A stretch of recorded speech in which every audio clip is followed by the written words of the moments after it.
Alright, one of the ways to start off is just chop it right down the middle.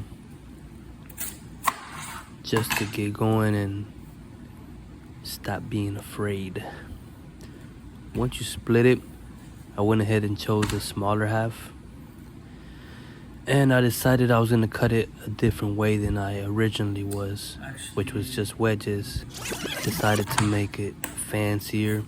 I should have started off with chopping off the ends if I was going to do it like this, but I'm good with the knife, so I just went ahead and adjusted. Next step is to trim around the edges. Try to aim for just the white stuff and less of the red stuff, which is the good stuff. You can cut it at your own pace. This was me doing it a little slower than usual to let you see how they get an angle.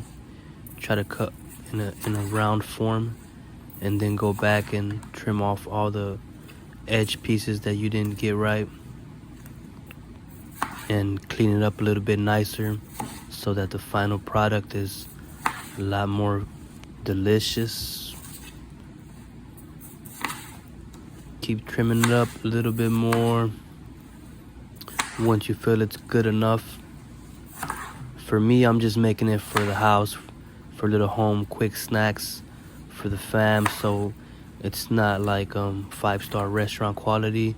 For me, that's good enough. I flipped it around to make sure it's still a watermelon, and yes, it's still a watermelon. Flip it back around and start slicing it.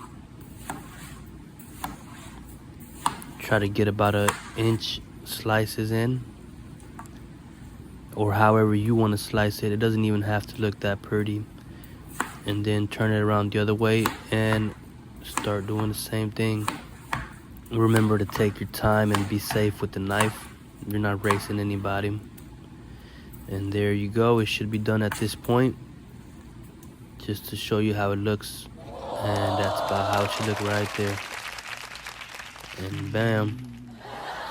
Yup, still good.